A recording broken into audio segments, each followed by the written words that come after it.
দুইটি বাক্য মিজানের পাল্লা সবচেয়ে বেশি ভারী করে। শুধু তাই নয়, এই দুইটি বাক্য আল্লাহর কাছে সবচেয়ে বেশি প্রিয়, মুখে উচ্চারণ করাও সহজ এবং মিজানের পাল্লা সবচেয়ে বেশি ভারী করে। যে যত বেশি পড়বে তার মিজানের পাল্লা সবচেয়ে বেশি ভারী হবে। মনে রাখবেন, in the day of judgement, কিয়ামতের ময়দানে কিন্তু কঠিন ভয়ঙ্কর পরিস্থিতি হবে। ওই সময় যদি আপনি আল্লাহর কাছ থেকে, জাহান্নামের আযাব থেকে আপনি যদি বাঁচতে চান, যদি আল্লাহর জান্নাতে ঢুকতে চান, তাহলে অবশ্যই আপনি এই দুইটা বাক্য বেশি বেশি পড়বেন। এটা নবী সাল্লাল্লাহু আলাইহি ওয়াসাল্লাম নিজে বলে দিয়েছেন, বুখারী শরীফের সর্বশেষ হাদিস। ইমাম বুখারী রাহমাতুল্লাহ আলাইহি সর্বশেষে এই হাদিসটি নিয়ে আসছেন। একবার নবীজি সাল্লাল্লাহু আলাইহি সাল্লাম সাহাবীদেরকে সামনে নিয়ে বসলেন। বসার পরে বলতেছেন, কালিমাতান হাবিবাতান ইলার রহমান, দুইটা বাক্য এমন আছে যেই বাক্য দুটা হাবিবাতান ইলার রহমান, রহমানের কাছে সবচেয়ে বেশি প্রিয়। আল্লাহর কাছে, রহমানের কাছে সবচেয়ে বেশি প্রিয় হচ্ছে দুইটা বাক্য। সাহাবা কেরাম বললেন, ইয়া রাসূলুল্লাহ, ইয়া হাবিবাল্লাহ, দুইটা বাক্য আল্লাহর কাছে প্রিয়, রহমানের কাছে প্রিয়, বাক্য দুইটা কি বলেন না?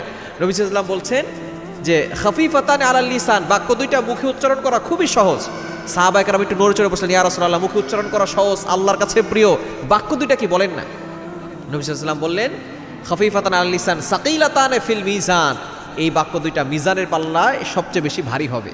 তখন সাহাবা কেরাম বললেন, ইয়া রাসূলুল্লাহ, বাক্য দুইটা বলেন না, আমাদের আর সহ্য হচ্ছে না। নবী সাল্লাল্লাহু আলাইহি ওয়াসাল্লাম বললেন, সুবহানাল্লাহি ওয়া বিহামদি সুবহানাল্লাহিল আযীম। বুখারী শরীফের সর্বশেষ হাদিস, সুবহানাল্লাহি ওয়া বিহামদি সুবহানাল্লাহিল আযীম। এই ছোট্ট দুইটা বাক্য যদি আপনি প্রতিদিন ফজরের নামাজের পরে 100 বার পড়তে পারেন, আল্লাহ তাআলা আপনার গুনাহ ক্ষমা করে দিবেন, আপনার অভাব দূর করবেন, আপনার বিপদ দূর করবেন। দুনিয়াতেও আপনি সফল হবেন, আখিরাতেও আল্লাহ পাক রব্বুল আলামিন মিজানের পাল্লা ভারী করে দিয়ে আপনাদের জন্য নাজাতের ব্যবস্থা করে দিবেন।